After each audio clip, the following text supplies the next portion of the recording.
ಆರೋಪಿ ನಟ ದರ್ಶನ್ಗೆ ಬಿರಿಯಾನಿ ಬಾಡೂಟವನ್ನ ಬಡಿಸಲಾಗಿದೆ. ಬಿರಿಯಾನಿ ಬಾಡೂಟ ಕೊಟ್ಟಿದ್ದಕ್ಕೆ ವ್ಯಾಪಕ ಪರ ವಿರೋಧದ ಚರ್ಚೆಯೂ ಕೂಡ ಆಗ್ತಾ ಇದೆ. ಪೊಲೀಸ್ ಕಸ್ಟಡಿಯಲ್ಲಿ ರಾಜಾತಿಥ್ಯಕ್ಕೆ ವ್ಯಾಪಕ ಟೀಕೆ ವ್ಯಕ್ತವಾಗ್ತಾ ಇದೆ.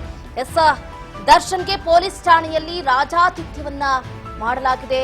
ಚಿಕ್ಕಪೇಟೆ ದೊಣ್ಣೆ ಬಿರಿಯಾನಿ ಏನು, ಡೋಲೋ 650 ಮಾತ್ರೆ ಏನು, ಮೈಕೈ ನೋವು ಆಗಿದೆ ಅಂದ ತಕ್ಷಣ ಡೋಲೋ 650 ಬೇರೆ ತಂದುಕೊಟ್ಟಿದ್ದಾರೆ.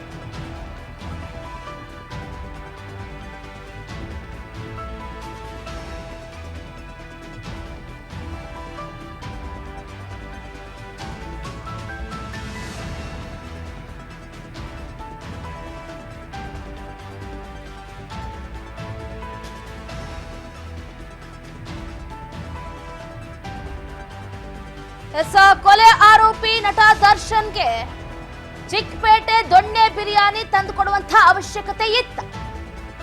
ಬಿರಿಯಾನಿ ಬಾಡೂಟ ಕೊಟ್ಟಿದ್ದಕ್ಕೆ ವ್ಯಾಪಕ ಪರ ವಿರೋಧ ವ್ಯಕ್ತವಾಗ್ತಾ ಇದೆ. ಅಫ್ಕೋರ್ಸ್ ವ್ಯಕ್ತ ಆಗ್ಲೇಬೇಕು. ಯಾಕಂತಂದ್ರೆ ಈಗ ಕೊಲೆ ಆರೋಪಿ ಇಸ್ ನಾಟ್ ಎ ಸೆಲೆಬ್ರಿಟಿ. ಅವರು ಈಗ ಚಾಲೆಂಜಿಂಗ್ ಸ್ಟಾರ್ ದರ್ಶನ್ ಅಲ್ಲ, ಡಿ ಬಾಸು ಅಲ್ಲ.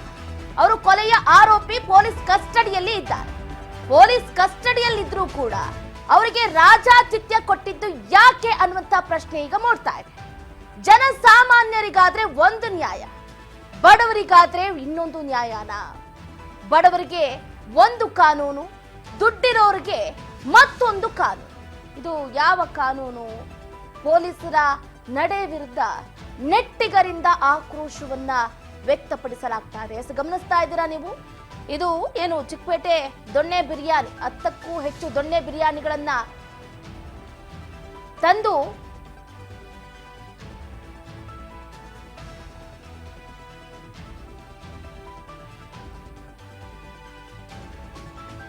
ಗಮನಿಸ್ತಾ ಇದ್ದೀರಾ ಆ ವ್ಯಕ್ತಿಗಳು ಬಿರಿಯಾನಿಯನ್ನ ತಂದಿರೋದನ್ನ. ಒಂದು ತುತ್ತಿನ ಅನ್ನ ತಿನ್ನೋದಕ್ಕೂ ಕೂಡ ರೇಣುಕಾ ಸ್ವಾಮಿ ಕುಟುಂಬಕ್ಕೆ ಸಾಧ್ಯ ಆಗ್ತಾ ಇಲ್ಲ.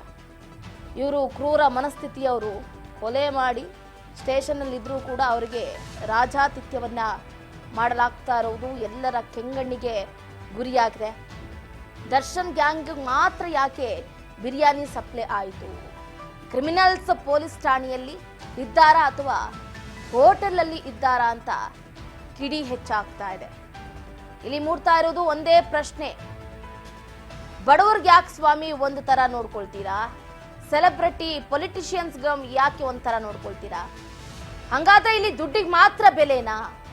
ಬಡವರಿಗೆ ಒಂದು ಜೀವಕ್ಕೆ ಬೆಲೆ ಇಲ್ವಾ? ಹಾಗಾದ್ರೆ ಬಹಳ ಬೇಸರದ ಸಂಗತಿ ಅಂತಾನೆ ಹೇಳ್ಬೋದು. ಕೊಲೆ ಆರೋಪಿ ನಟ ದರ್ಶನ್ಗೆ ಬಿರಿಯಾನಿ ಬಾಡೂಟ ತಂದಿದ್ದೇ ಈಗ ಚರ್ಚೆಗೆ ಗ್ರಾಸ ಆಗ್ತಾ ಇದೆ. ಇದರ ಬಗ್ಗೆ ಹೆಚ್ಚಿನ ಡೀಟೇಲ್ಸ್ ಅನ್ನ ಕೊಡ್ತಾ ಹೋಗ್ತಾರೆ ನಮ್ಮ ಫಿಲ್ಮ್ ರಿಪೋರ್ಟರ್ ಯತೀಶ್ ದೊಡ್ಡಿಹಳ್ಳಿ. ಫೋನ್ ಸಂಪರ್ಕದಿಂದ ಜಾಯ್ನ್ ಆಗ್ತಿದ್ದಾರೆ. ಯತೀಶ್, ಗಮನಿಸ್ತಾ ಇದೀವಿ ಕೊಲೆ ಆರೋಪಿ ನಟ ದರ್ಶನ್ಗೆ ಬಿರಿಯಾನಿ ಬಾಡೂಟ ರಾಜಾತಿಥ್ಯ, ಅವರೇನ್ ಪೊಲೀಸ್ ಕಸ್ಟಡಿಯಲ್ಲಿದ್ದಾರಾ ಅಥವಾ ಎಲ್ಲಾದ್ರೂ ಒಂದು ಸ್ಟಾರ್ ಹೋಟೆಲ್ ಅಲ್ಲಿ ಇದ್ದಾರಾ ಅನ್ನೋ ಫೀಲ್ ಬರ್ತಾ ಇದೆ ಈಗ. ಹೌದು ನೋಡಿ, ಕಾನೂನು ಹೇಗಿದೆ ಅನ್ನೋದು ಗೊತ್ತಾಗುತ್ತೆ. ಏಕೆಂದ್ರೆ ಒಂದು ಕಡೆ ಜನಸಾಮಾನ್ಯರಲ್ಲಿ ಆ ಹುಡುಗ ಏನಿದ್ದಾನೆ, ಕೊಲೆಯಾದಂತ ಹುಡುಗ ರೇಣುಕಾ ಸ್ವಾಮಿ ಏನಿದ್ದಾನೆ, ಅವ್ರ ಮನೇಲಿ ಒಂದು ತುತ್ತಿನ ಊಟಕ್ಕಾಗಿ ಒದ್ದಾಡ್ತಿದ್ರೆ ಅವ್ರ ಮನೆಯ ಗೋಳಾಟ ನೋಡಕ್ಕಾಗ್ತಿಲ್ಲ.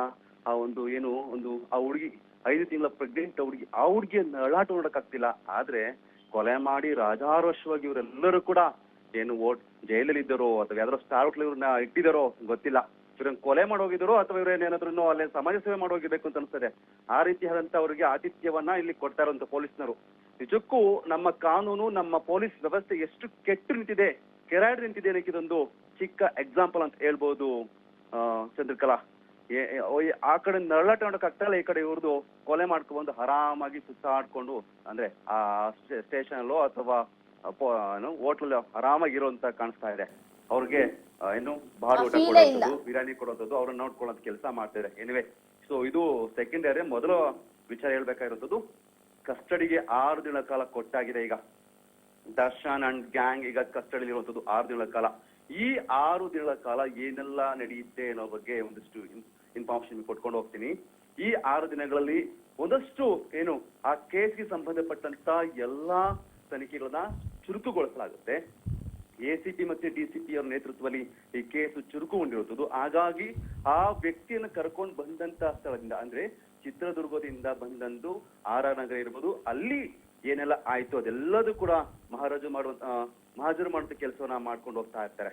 ಅಂದ್ರೆ ಘಟನೆ ಬಗ್ಗೆ ಸಾಕ್ಷ್ಯವನ್ನ ಕಲೆ ಹಾಕುವಂತ ಕೆಲಸಕ್ಕೆ ಈಗ ಖಾಕಿ ಪಡೆ ಮುಂದಾಗಿರೋದನ್ನ ಗಮನಿಸಬೇಕಾಗತ್ತೆ. ರೇಣುಕಾ ಸ್ವಾಮಿಯನ್ನ ಕಿಡ್ನಾಪ್ ಮಾಡಿ ಕರೆದೊಯ್ದಂತ ಜಾಗ ಏನಿಲ್ಲದೆ ಈಗ ಸೊ ಎಲ್ಲೆಲ್ಲಿ ಆತನನ್ನ ಕೂಡಿ ಹಾಕಿದ್ರು, ಎಲ್ಲಿ ಅವನನ್ನ ಯಾವ ಜಾಗದಲ್ಲಿ ಅದನ್ನ ಅಲ್ಲೇ ಮಾಡಿದ್ರು, ಆ ಎಲ್ಲಾ ಸ್ಥಳಗಳನ್ನ ಮಹಾಜರು ಮಾಡುವಂತ ಕೆಲಸವನ್ನ ಮಾಡಲಾಗುತ್ತೆ. ಅದಲ್ಲದೆ ಕೊಲೆಯಾದ ಸ್ಥಳ ಇರ್ಬೋದು, ಬಾಡಿಯನ್ನ ಬಿಸಾಕಿದ ಜಾಗ ಇರ್ಬೋದು, ಅದೆಲ್ಲವನ್ನ ಶೋಧನೆ ಮಾಡಿ ಅಲ್ಲೆಲ್ಲ ಕೂಡ ಮಹಾಜರು ಮಾಡೋದ್ ಕೆಲಸ ಇರುತ್ತೆ. ನಿಮ್ಗೆ ಗೊತ್ತಿರ್ಬೋದು ಅವ್ರು ನಿನ್ನ ಹೇಗೆ ಕರ್ಕೊಂಡ್ ಬಂದಿದ್ದು ಅಂತ, ಅದೆಲ್ಲದೂ ಕೂಡ ತನಿಖೆ ಮಾಡ್ತಾರೆ. ಅದಷ್ಟೇ ಅಲ್ಲ, ಇನ್ನೊಂದು ಇಂಪಾರ್ಟೆಂಟ್ ವಿಚಾರ ಅಂದ್ರೆ ತಾಂತ್ರಿಕವಾಗಿ ಕೂಡ ಪೊಲೀಸರು ಈ ಒಂದು ಶೋಧವನ್ನ ಅಂದ್ರೆ ಈ ಒಂದು ಕೇಸ್ ಸಂಬಂಧಪಟ್ಟಂತ ಶೋಧವನ್ನ ಮಾಡಕ್ಕೆ ರೆಡಿ ಆಗಿರುವಂತದ್ದು. ಸೊ ಆತ ಆಕೆಗೆ ಮೆಸೇಜ್ ಮಾಡಿದ ಅಂತ ಹೇಳಲಾಗ್ತದೆ. ಏನ್ ಮೆಸೇಜ್ ಮಾಡಿದ್ದ? ಹಾಗಾಗಿ ಪವಿತ್ರನ ಫೋನ್ ಅವನ್ನ ಎತ್ಕೊಂಡು, ಪವಿತ್ರ ಗೌಡನಿಂದ ಫೋನ್ ಎತ್ಕೊಂಡು ಅವರ ಫೋನ್ಗಳನ್ನ ಚೆಕ್ ಮಾಡುವಂತದ FSL ಮಾಡುವಂತ ಕೆಲಸವನ್ನ ಈಗ ಪೊಲೀಸ್ ವ್ಯವಸ್ಥೆ ಮಾಡಲಾಗ್ತದೆ ಅಂತ ಹೇಳ್ತಾರೆ. ಸೊ ಈ ಒಂದೆಲ್ಲ ಕೇಸಿಗೆ ಇವ್ರನ್ನೆಲ್ಲ ಕರ್ಕೊಂಡು ಹೋಗಿ, ಅಂದ್ರೆ ಯಾರೆಲ್ಲ ಈ ಒಂದು ಕೇಸಿಗೆ ಸಂಬಂಧಪಟ್ಟಂತೆ ಯಾರೆಲ್ಲ ಇದ್ದಾರೆ, A1 A2 ಆರೋಪಿ ಯಾರೆಲ್ಲ ಇದ್ದಾರೆ, ಅವರನ್ನ ಕರ್ಕೊಂಡು ಹೋಗುವಂತ ಆ ಸ್ಥಳಗಳಿಗೆ ಕರ್ಕೊಂಡು ಹೋಗೋದು, ಅಲ್ಲಿ ಹಾಜರು ಮಾಡುವಂತ ಕೆಲಸವನ್ನು ಕೂಡ ಪೊಲೀಸ್ ವ್ಯವಸ್ಥೆ ಈ 6 ದಿನಗಳ ಕಾಲ ಮಾಡುತ್ತೆ. ಒಂದು ವೇಳೆ 6 ದಿನಗಳ ಕಾಲದಲ್ಲಿ ಎಲ್ಲಾ ಕೆಲಸ ಮುಗಿಯಕ್ಕೆ ಸಾಧ್ಯವಾಗಿಲ್ಲ ಅಂತಂದ್ರೆ ಮತ್ತೊಂದ್ಸಲ ಅವ್ರನ್ನ ಕಸ್ಟಡಿಗೆ, ಅಂದ್ರೆ 6 ದಿನ ಆದ ನಂತರ ಮತ್ತೆ ನ್ಯಾಯಾಲಯದ ಮುಂದೆ ನಿಲ್ಲಿಸ್ತಾರೆ. ಅಲ್ಲಿ ಮತ್ತೊಂದ್ಸಲ ಬೇಕು, ಇನ್ನೊಂದಿಷ್ಟು ಕೆಲಸಗಳಿದೆ, ಅದೆಲ್ಲ ಕೂಡ ಮಾಡೋದಕ್ಕೆ ಮತ್ತೆ ನಮ್ಗೆ ಮತ್ತೊಂದು ಕಸ್ಟಡಿ ಬೇಕು ಅಂತ ಕೇಳಿಕೊಳ್ಳುವಂತ ಸಂಭವ ಕೂಡ ಇರುತ್ತೆ. ಚಂದ್ರಕಲಾ, ಥ್ಯಾಂಕ್ ಯು ಯತೀಶ್ ದೊಡ್ಡಿಹಳ್ಳಿ, ನಿಮ್ಮ ಕಂಪ್ಲೀಟ್ ಮಾಹಿತಿಗಾಗಿ.